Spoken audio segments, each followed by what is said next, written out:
So we're going to talk a little about your professional headshot. So as a new agent, one of the things you're going to need to do is get yourself out there. That usually means, whether it's online or elsewhere, having a good photo of yourself that will be a part of all of your marketing.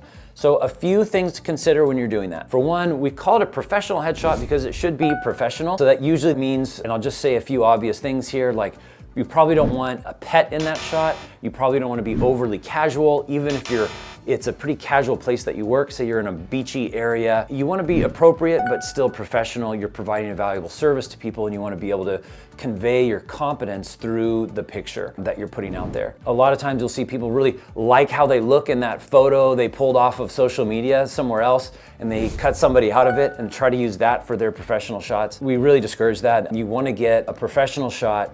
If you don't want to pay someone, still take a dedicated shot. And just a few tips would be, get in front of some natural lighting, like face a window. And if you have to use your own phone, use the portrait mode and take the picture so you have nice even lighting. Take it from at least eye level, maybe a tad above, with the background as far away behind you as possible. That makes it easier with a lot of the software that's available now to remove the background, and you can replace it with something else later. But use those as a few tips. Another thing that we encourage is just as high resolution as possible. A lot of the websites will only call for a small resolution, but you will at some point most likely be putting your photo on your signs, on your business cards, but signs are the biggest. So signs will need a pretty high resolution image in order for it not to look grainy on the for sale sign that you're putting out there. Same with business cards actually, so a nicely printed business card needs a high resolution photo, or it just looks kind of grainy. The other thing that some of the websites and other things will ask you for is for a specific aspect ratio of your photo.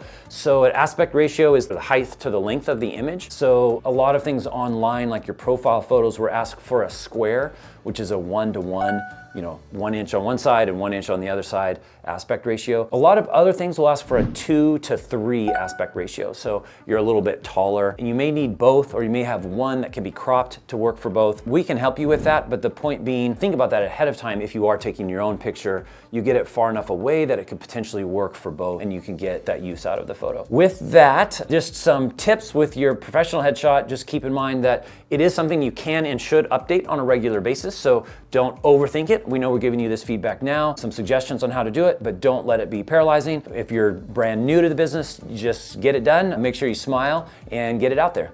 Thanks for watching. I hope this was helpful. If you learned something, or if this helped you solve a problem, follow me for more.